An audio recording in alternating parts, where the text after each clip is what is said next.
welcome back to Tarot Tats and Tea, and for the next instalment of our Ancestral Grimoire.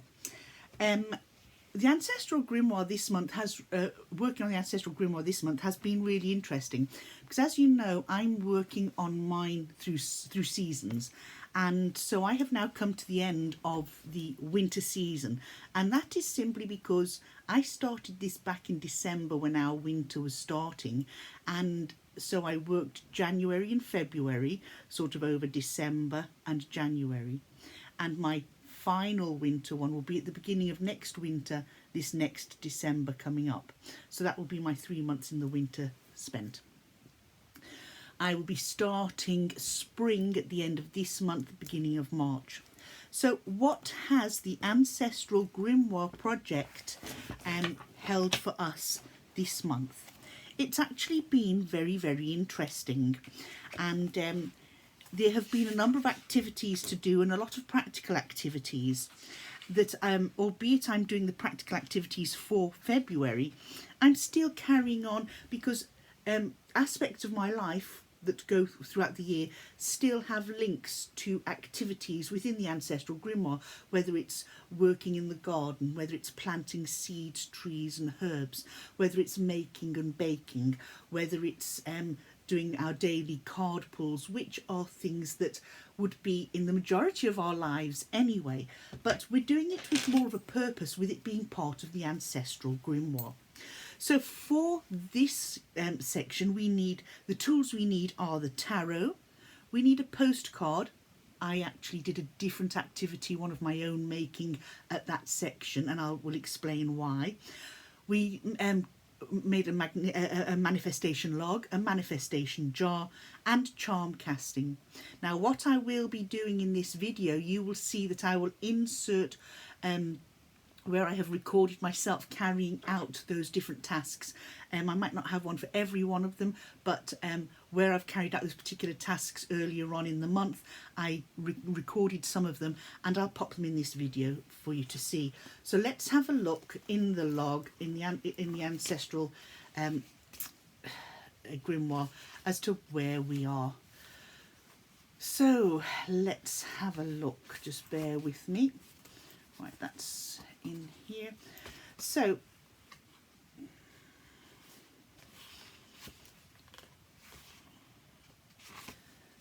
first of all, we took the tarot and we were to shuffle the deck and find out which ancestor was going to work for us on this section of spring, which is all about manifestation, and it's sort of manifestation magic. And that comes under the umbrella of personal magic, because we're manifesting stuff for ourselves and our lives in general.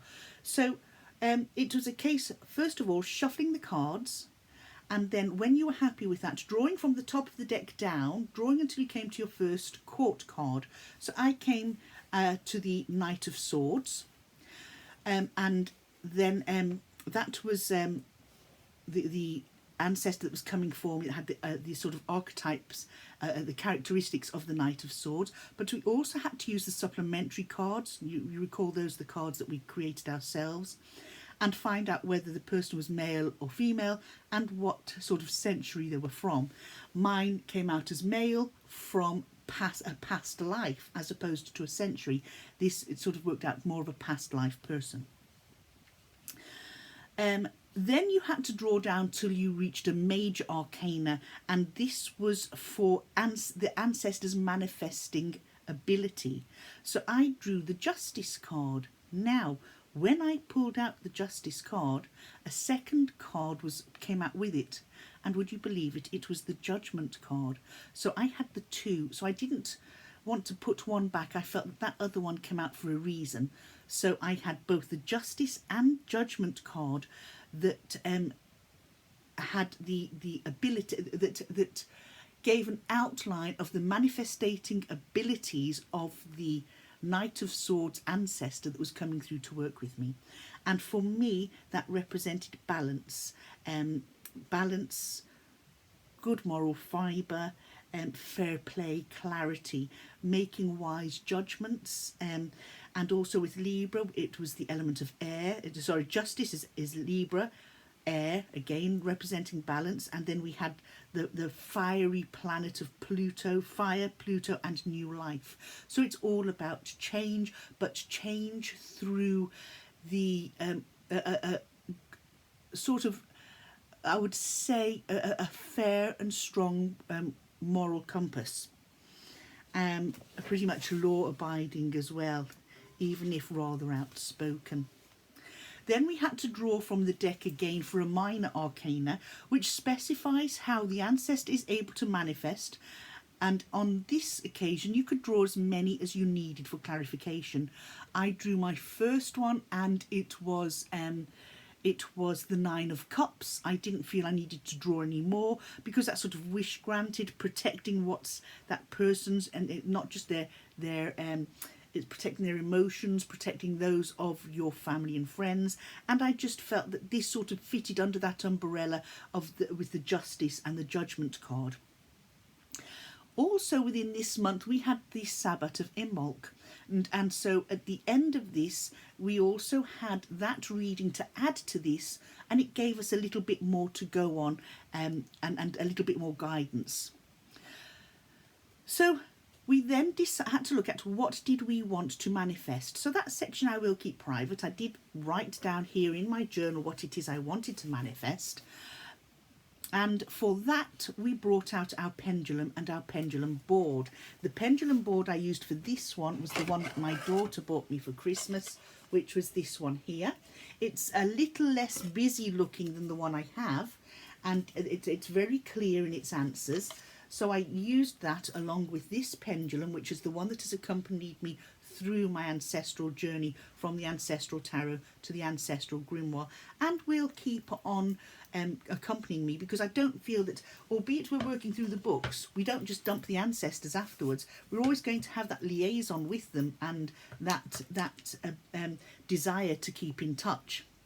So I asked my questions. We had to then formulate questions that we wanted answering, that was in relation to what we wanted to manifest, and sort of asking them, could they help us, would they help us, and any questions you felt applicable to this task.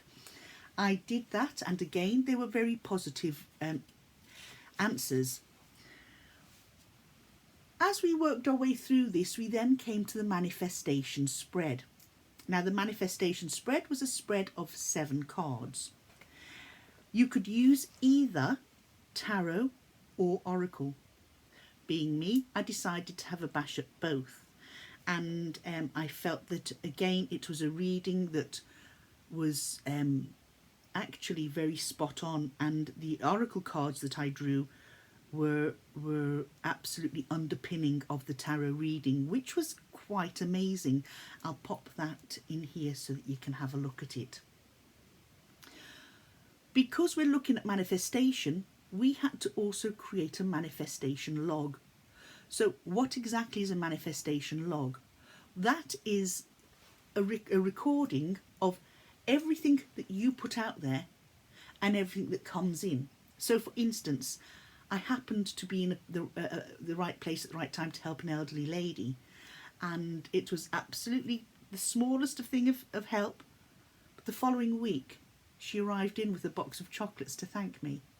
So that kindness sort of gave a feedback, and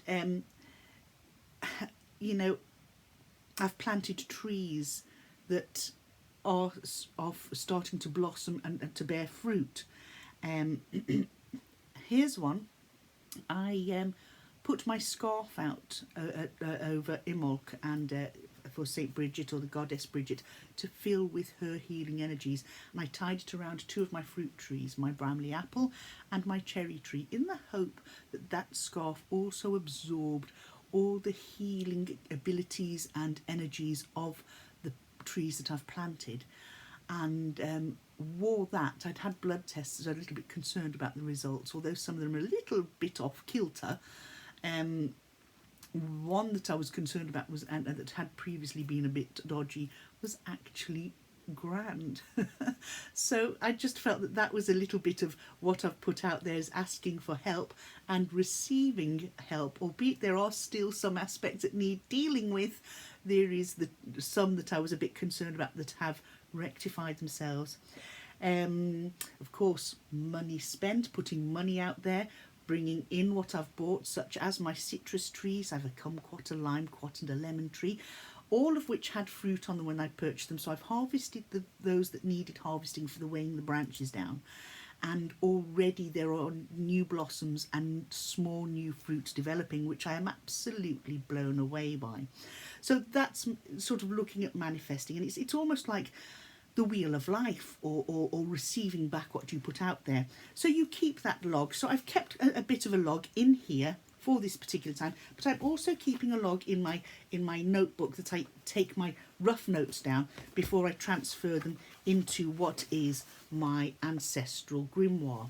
Okay, it's only small, it's a little floppy cover on it, but I'll go through it and I'll show it you at the end of this video. So that was a really good activity. I thoroughly enjoyed doing that, and it's quite surprising how accurate the readings are. The next activity was to make a manifestation jar, and I have mine here because I've yet to plant it in my garden, or bury it in my garden.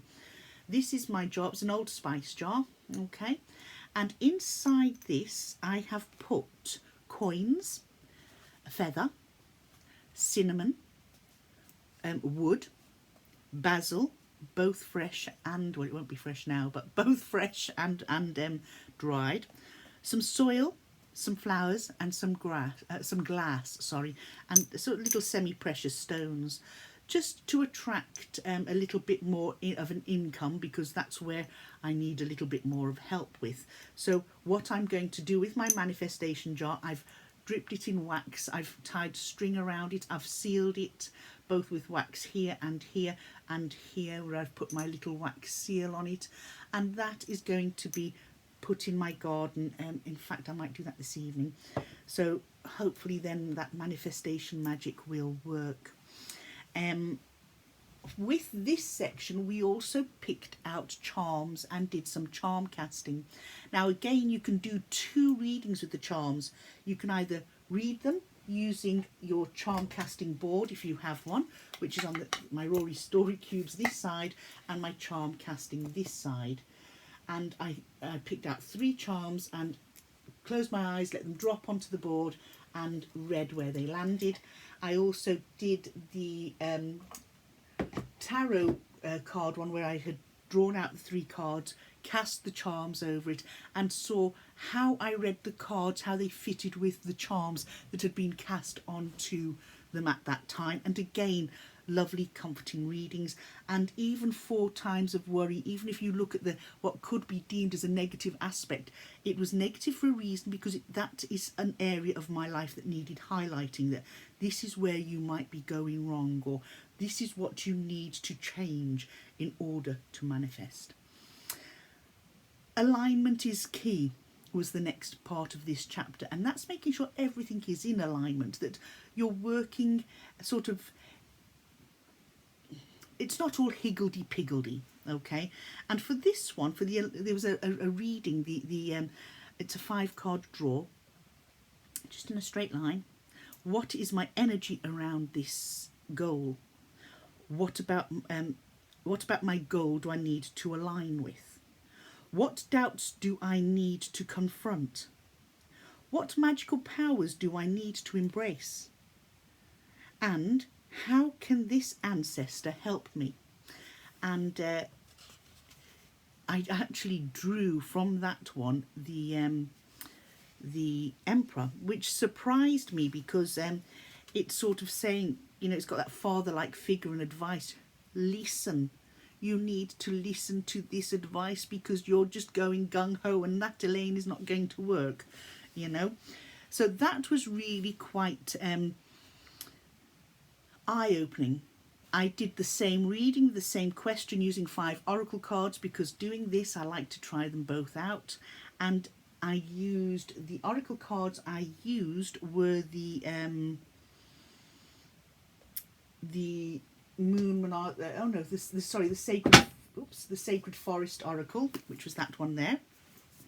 And from that, I drew the Phoenix, the Unicorn, Willow Spirit, Pine Spirit, and the Wise Woman of the Grove. And each of those stood for transmutation, which is change. Purity, which comes with, if we were to go back to our other tarot reading, fits in well with judgment and justice. It's sort of being clear and you know, not trying to pull the wool over anybody's eye. Flexibility, purification, and grace. And like I say, the readings were quite spot on. Now, for you're given a task to write a postcard to your ancestor and physically post it. Now, I had an issue with that one, and the reason I had a personal issue with that is because I know that if I was to put a card addressed to an ancestor back in whatever century, that it would be looked at the Sorting Office and shredded. Now, okay, the act of writing it might be appreciated by the ancestors, but I just felt doing something for it to be purposely destroyed by what I feel is negative was not conducive to me feeling it was a success. So what I did, I wrote my note on one of these little pieces of paper. I wrote out my note, my thank yous, and whatever I felt on a sheet like this. I folded it up. I had lit some incense burning at the bottom of my cauldron, and I set this on top to smoulder away. And you know the little charcoal pieces you get? I had one of those burning as hot as Hades at the bottom. I popped this in, put it out on the windowsill outside this room so that it smoked. I'm sure the neighbours must have thought there was a fire in the room because it was smoking like a good one. And not only was it smoking and blowing up into the sky, but the scent of the incense that I had burning was really nice and coming back into this room. So I feel that by doing that and burning it, it was sending the message up to my ancestors, and I felt that was far more positive. It was right for me, you know. And do what you feel is right for you. You then get to a section in here where you have manifested a gift, which is pulling another card. So you draw one card from any deck of your choosing, from any system, and you read it. I drew mine from Spirit Messages by John Holland, and I drew Memories. Now, talk about synchronicity. I drew the one from John Holland, which was Memories, and you're then asked which goddess are you. So if you have any decks that has any form of goddess in it, use that deck. I used the Goddess's Guidance by Doreen Virtue, and I pulled out Isis, and Isis is all about past life. So Memories and past life. How synchronized is that when I'm working on an ancestral grimoire project and working closely with ancestors, and all the things that I'm drawing are linked to dealing with the past, looking at history, looking at my ancestors and how I am today because of the traits and DNA that I've carried down, that has been carried down the line. Then we had this was bringing the whole section to a close, and it was getting to the Imbolc spread. So the Imbolc spread was like a pentagram or a pentacle, okay, and you had 1, 2, 3, 4 and 5, and the questions were as follows. What needs healing? I drew the moon. What needs creating? 10 of wands. What needs fire? 9 of pentacles. What tiny shoot is pushing up through the snow? Ace of wands. And what needs to stay frozen? The fool. So why would the fool need to stay frozen? Because right now at this time, with the issues that I'm dealing with, I cannot afford to be impetuous. I cannot afford to just charge off in my own direction, because right now there are a couple of issues that I have going on that need seriously dealing with, and because of this, any urge I feel to just go off and be me for a minute has to be reined in until I've sorted out a couple of issues here in my own life. So that brought this month to a close. So what I'm going to do now is just pop in short clips of the activities that I carried out over this last few weeks, and I hope you enjoy it. I'll pop back on to say bye-bye in a minute.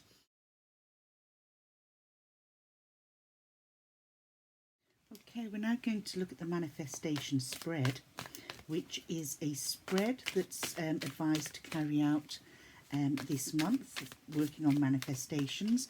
And there are 7 cards. You deal the cards, you shuffle the cards, then you draw from the top down.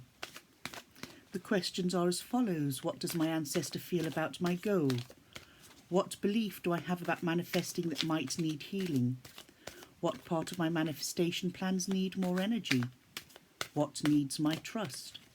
What is my unique manifestation magic? How can I work closely with this ancestor to manifest? And what needs to stay frozen until later in the year? So let's have a look.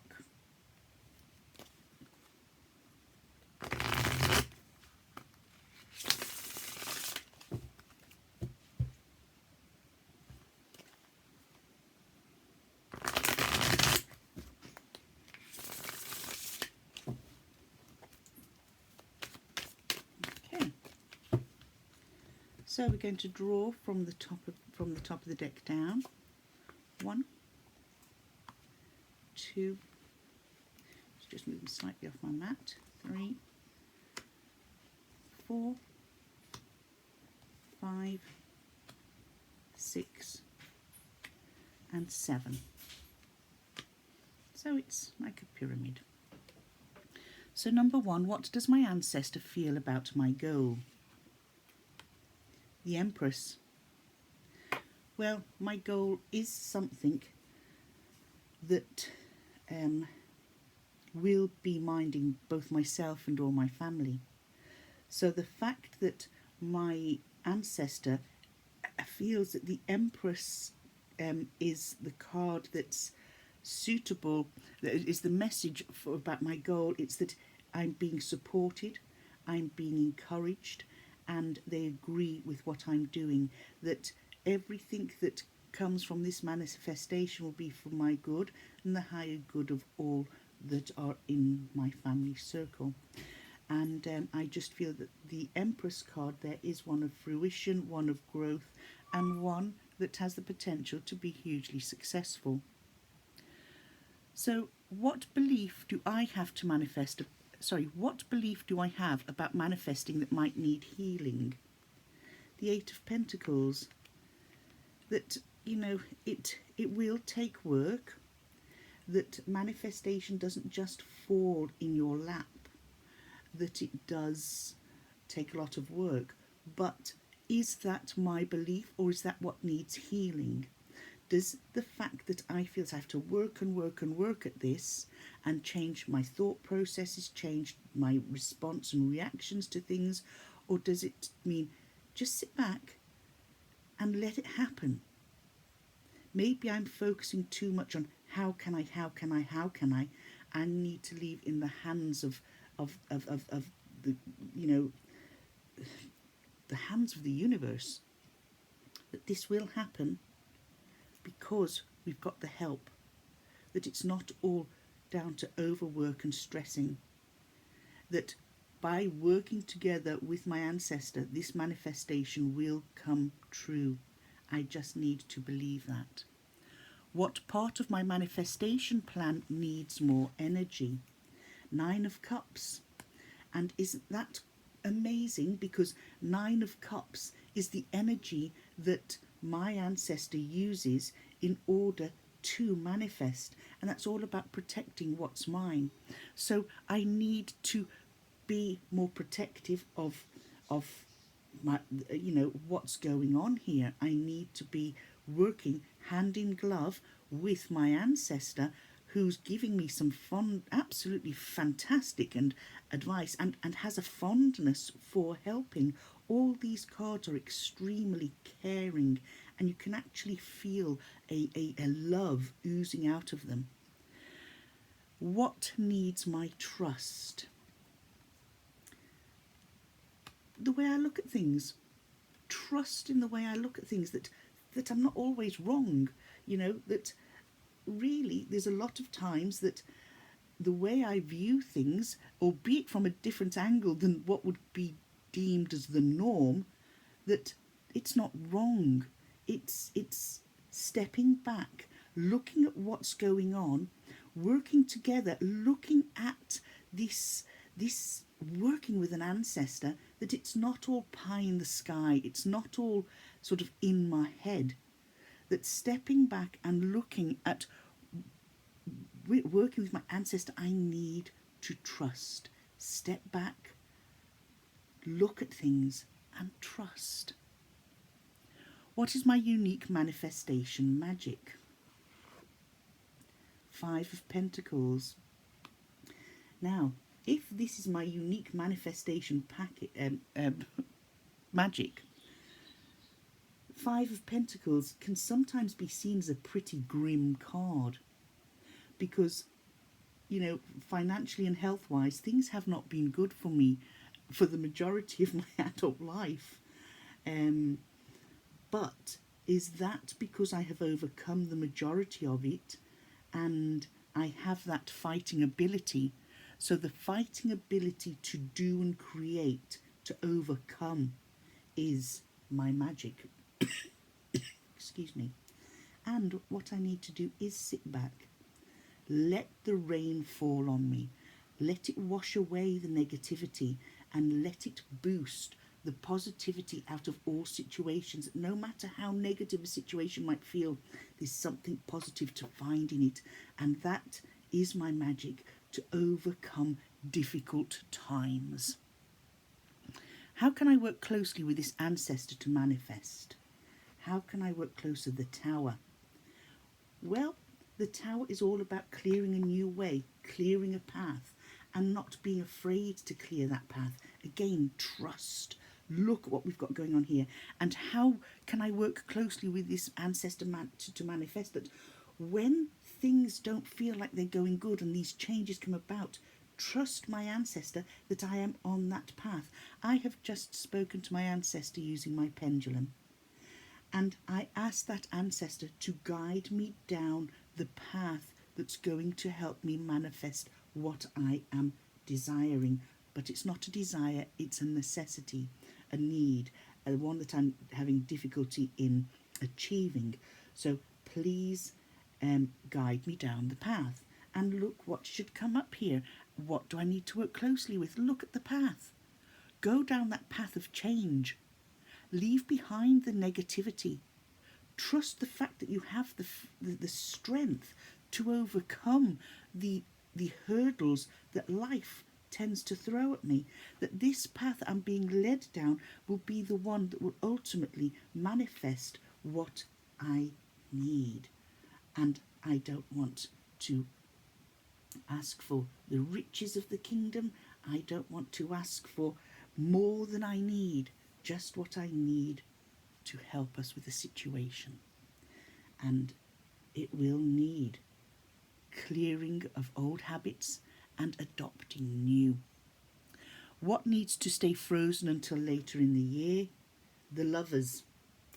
Okay, so focusing on relationships, whether they're friends or my partnership with my husband, that these aren't issues that need dealing with now. If anything arises later in the year, deal with it then. In the meantime, focus on this path of what I need to occur, how my ancestor feels, my own belief in manifesting, the parts of my manifestation plan that needs more energy, what I need to trust, what my own unique manifestation magic is, and how I'm going to work closely with my ancestor. This reading, together with the pendulum work that I have just completed, gels together like that. This is confirming exactly what came out of when I chose the cards earlier on, of when I used my pendulum, and this reading. It's all very positive.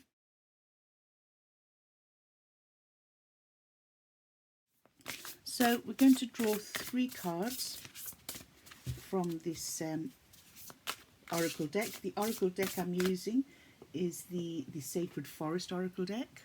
Okay, it's a nice oracle deck with lovely backs on them. Okay, so let's have a look.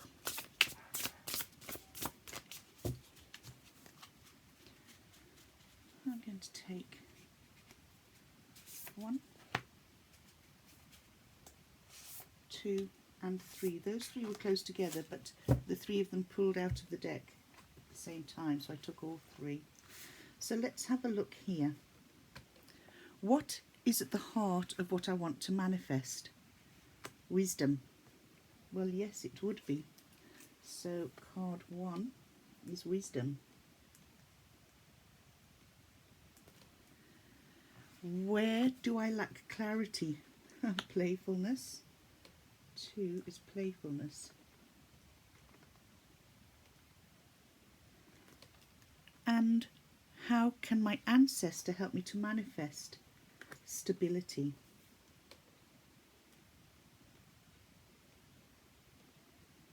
Let's just look at these 3 cards for a minute. We have Owl Wisdom. Well, Owl Wisdom is to be able to look and see where problems lie. Why have I not progressed to sorting out this issue naturally? Have I been listening to in here? Have I been analysing what needs doing? Have I been putting into place, or have I been a little bit frivolous? Have I been too playful, a little bit too lax and taking my eye off the ball, you know, sort of working hard but playing harder, when in fact I should be maybe stepping back that little bit and looking at the wisdom and saying, well, where can I go from here?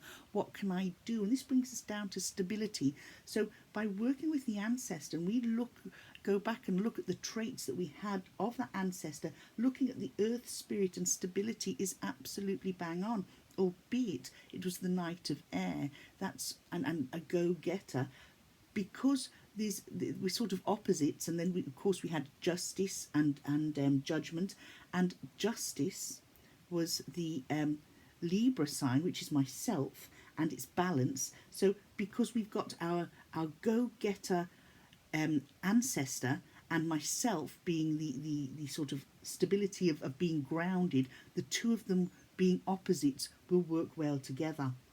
So it's, you know, it's sort of looking at here, my ancestor will help me to manifest by being that balance that I need, which brings us back to the Justice card. Okay, it brings us back to having balance.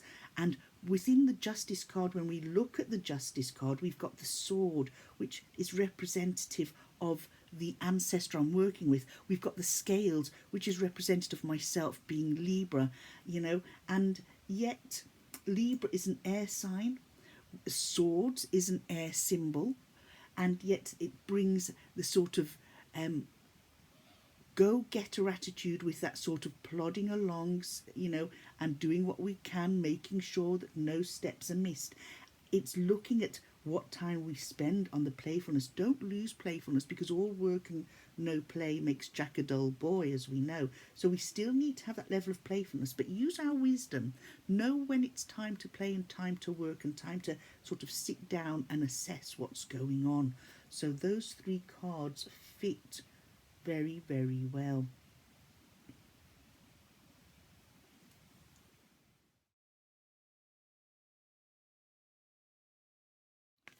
I'm going to ask my ancestor for help and sort of give me an indicator of how they're going to help me. Okay. Now, they've already told me how they're going to help me. They've already told me what they're going to help me with. So now I want to know just a little bit more clarification on how this is going to go ahead. Okay. So shuffling my cards, and then I'm going to pull 3 cards from the top of the deck. That's the method that we've been using all the way through, so we'll continue. So we've got 1, 2, 3. Let's have a look what we have. Well, they're all lovely. Isn't it amazing? Get the 6 of Cups here. So with this, we have the star card, that whatever way they're going to help me, it's going to turn out pretty positively. They're going to help me by peace and tranquility, by instilling this in me and giving me the message that things are going to be fine, that I worry far too much. The Eight of Wands, things are going to start happening quickly. Once they're on board, things will start happening. Once I realise they're on board, they're always on board, but once I realise it, once I start this actual work with them, things are going to go quickly. And we've got the Six of Cups, and the Six of Cups is all about reminiscing on the past.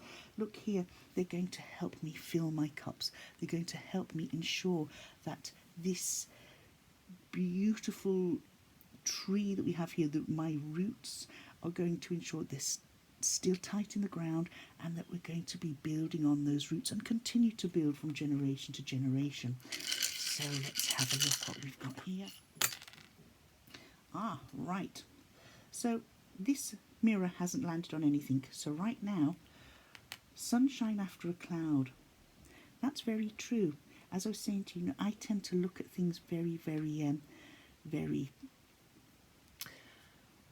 sometimes that there's more of a problem than there actually is, and that yes, there is a problem, but the sun's going to shine after. It's going to work out well, which fits in well with our star card and our plane. We're sitting on across the two cards. How are they going to work? They're going to work speedily. They're going to work speedily, with and quickly and efficiently, and that it's going to end up going from something where I have felt a little bit trapped to being footloose and fancy free, in the sense of free of the ties that are currently binding me financially, and it's going to boom land in the star card where things will be okay. I just need to believe.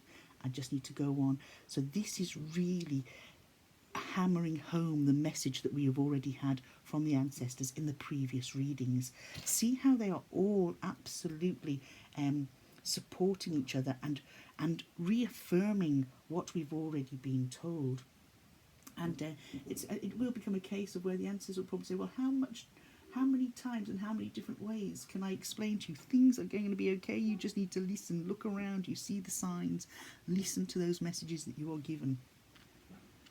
So we had the little mirror, and that didn't actually land on a card, so I'm quite happy about that. But because I chose the mirror without looking at it, I've also got to be sort of looking at myself and my sort of quirks and behaviours, and make sure that I do things sensibly, So I'll pop these other charms back in here, and we've used the ancient skill of charm casting. Now, charms aren't that simple to read. You need to trust your intuition implicitly. So I'm going to take those three charms out again and show you the other way that we can use our charms for this, okay? And this time we're looking at this. If you remember, I don't know if I've ever shown you this before.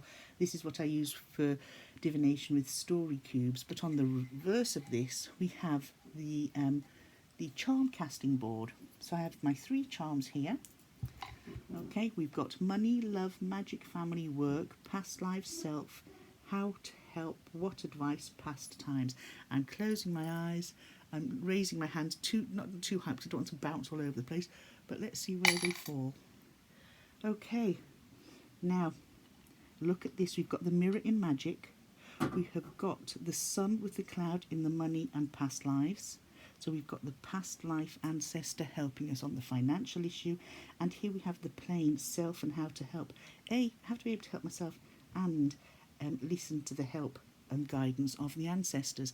And the mirror, magic, it's my own magical self, listening to my intuition, trusting my own beliefs, trusting my own faith in myself, and just seeing that I do have my own personal magic through my beliefs, my practices, and the way I live my life. So they all again support what we had with the cards. Well, folks, I hope that has helped you in your own adventure down the Ancestral Grimoire route, whether you're following the Ancestral Tarot that I did early on in the year, or you're following the Ancestral Grimoire, or doing both. Whatever it is you're doing, I hope these videos give you the oomph to want to carry on, that you're finding it as exciting as I am, and that it can sometimes have the potential to open a bit of a Pandora's box. I know. Take care, and I'll catch up with you soon. Bye now. bye.